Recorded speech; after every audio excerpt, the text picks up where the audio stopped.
अगर आप भी चाहते हैं मनु अपडेट वीडियो सबसे पहले आप तक पहुंचे तो घंटी के लाल बटन दबाकर चैनल को सब्सक्राइब करें और साथ में बेल आइकन दबाना ना भूलें। हमारा वीडियो सबसे पहले आप तक पहुंचे बिल्कुल मुफ्त।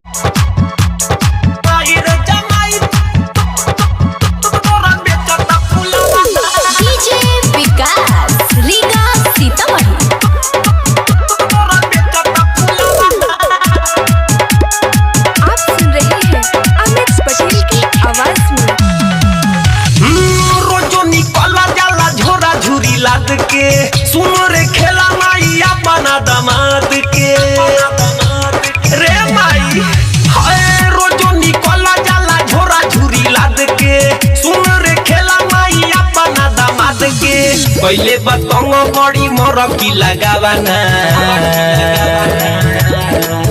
हर माई रे जमाई तोरा बेचेला फुलावाना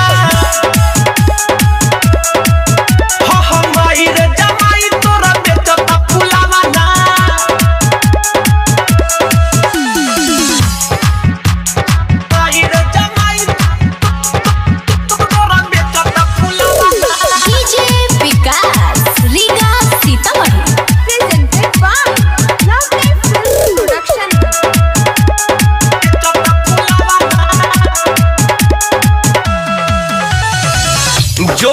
जाब करे छोड़ी नौकरी सरकारी बोली तब देवेला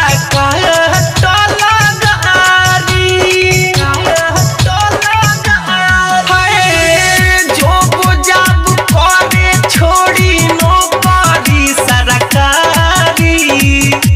बोली तब देवेला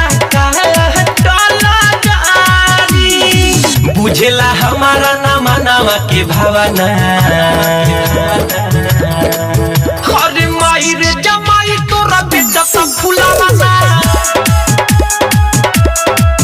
हाँ माई रे जमाई तोरा बेचेला फुलावाना डीजे विकास रीगा सीतामढ़ी।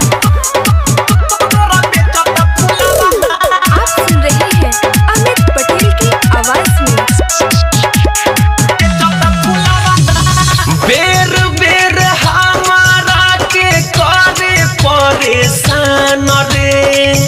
कोई हाली कोई लसपान के दुकान रे बड़ अति कइले बा हाय बेरी बेरी हमारा के करे परेशान रे कोई हाली कोई लसपान के दुकान रे खाए के रोटी बना जोरे के बालावाना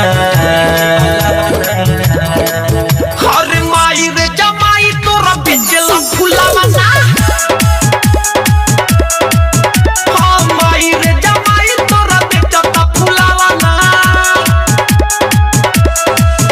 हाय रोजो निकला जाला झोरा झुरी लाद के सुन रे खेला माई अपना दामाद के पहले बतंग बड़ी मरकी लगावाना